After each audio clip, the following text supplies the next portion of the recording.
Welcome to UXL, where you can learn new skills anytime and anywhere. Visit uxl.com to explore our full course selection. This lesson is part of a larger course. Check the video description below for a link to the full course where you can enroll. If you enjoy our content, please like and subscribe. For your convenience, the course cover displayed on your screen provides the complete course title and lesson title. Let's proceed with the lesson.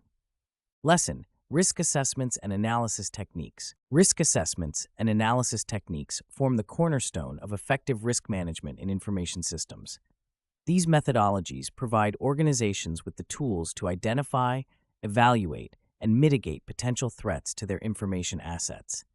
By systematically understanding the risks, organizations can prioritize their resources and efforts towards safeguarding their data, ensuring compliance with regulations, and maintaining operational integrity. A risk assessment is the first step in the risk management process, involving the identification and evaluation of risks. This assessment helps organizations understand the potential adverse effects that could result from various threats. The process typically involves several stages: asset identification, threat identification, vulnerability identification, risk determination, and control recommendation. Each stage is critical in forming a comprehensive view of the risk landscape. Asset identification involves cataloging all information assets within the organization. This includes hardware, software, data, and personnel. Understanding what needs to be protected is fundamental to the risk assessment process. For example, a financial institution must identify sensitive customer data, transaction records, and IT infrastructure as critical assets.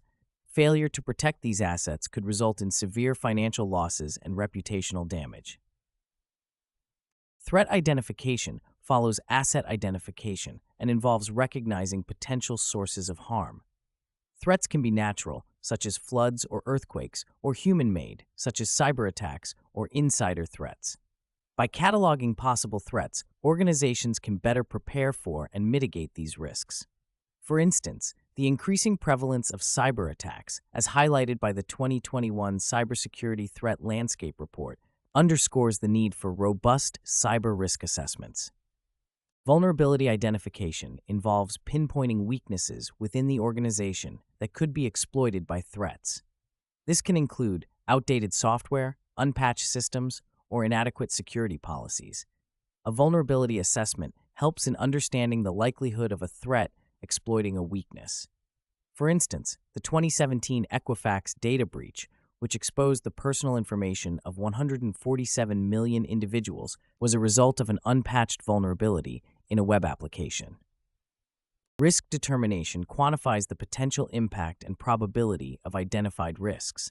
This step often involves qualitative or quantitative methods. Qualitative methods, such as expert judgment and risk matrices, provide a subjective assessment of risk levels.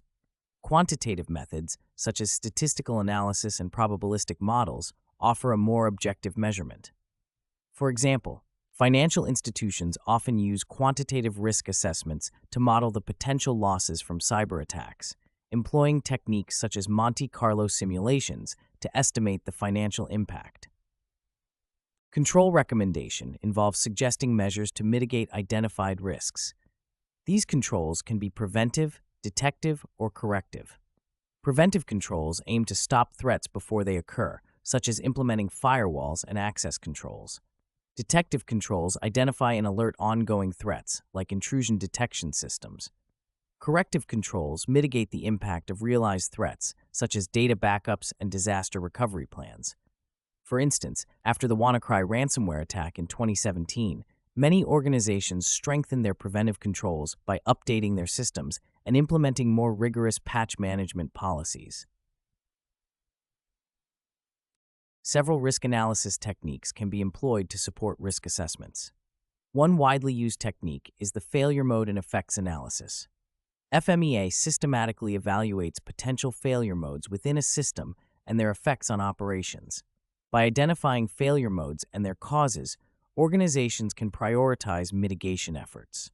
For instance, an FMEA conducted on an organization's network infrastructure might reveal that a single point of failure in a critical router could disrupt business operations.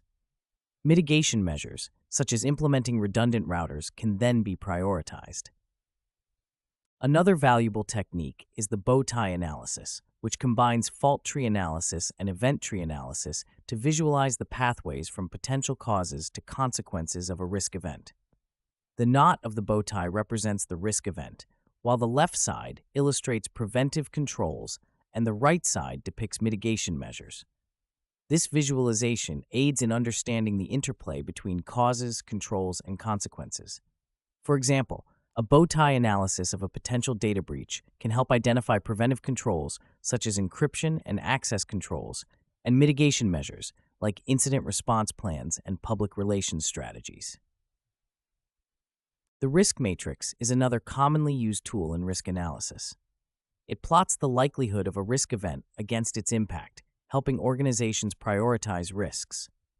Risks in the high likelihood, high impact quadrant require immediate attention, while those in the low likelihood, low impact quadrant may be monitored. For instance, a risk matrix for a healthcare organization might place the threat of ransomware attacks in the high likelihood, high impact quadrant, prompting the implementation of robust cybersecurity measures. Scenario analysis is a technique that explores different hypothetical scenarios to understand potential risks and their impacts. By considering various what-if scenarios, organizations can better prepare for unexpected events. For example, a scenario analysis for a manufacturing company might evaluate the impact of a supply chain disruption due to a natural disaster, leading to the development of contingency plans and alternative supply sources. Monte Carlo simulation is a quantitative technique that uses random sampling and statistical modeling to estimate the probability and impact of risks. This method is particularly useful for complex systems with multiple variables.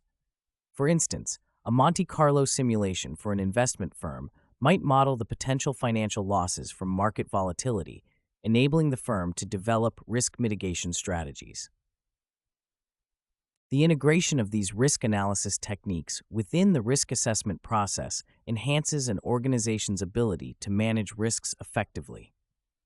By employing a combination of qualitative and quantitative methods, organizations can gain a comprehensive understanding of their risk landscape and make informed decisions about risk mitigation. Effective risk management in information systems also requires continuous monitoring and review. The dynamic nature of risks necessitates regular reassessments and updates to risk management strategies. For example, the rapid evolution of cyber threats, as highlighted by the 2022 Global Risks Report, emphasizes the importance of ongoing monitoring and adaptation of cybersecurity measures. In conclusion, risk assessments and analysis techniques are essential components of risk management in information systems. These methodologies enable organizations to identify, evaluate, and mitigate potential risks, safeguarding their information assets and ensuring compliance with regulations. By employing a systematic approach to risk assessment and utilizing various risk analysis techniques, organizations can prioritize their resources and efforts towards effective risk management. Continuous monitoring and review further enhance an organization's ability to adapt to the evolving risk landscape. Ultimately, a robust risk management framework is crucial for maintaining the integrity and security of information systems in today's increasingly interconnected world. This concludes the lesson. We trust you found this video informative and engaging. To enroll in the complete course, please use the link provided in the description below. At UXL, we are committed to your learning journey. Each course offers a certificate of completion, online support, and downloadable resource files to enhance your experience. If you found our content valuable, we invite you to like this video and subscribe to our channel. Thank you for joining us, and we look forward to supporting your continued pursuit of knowledge.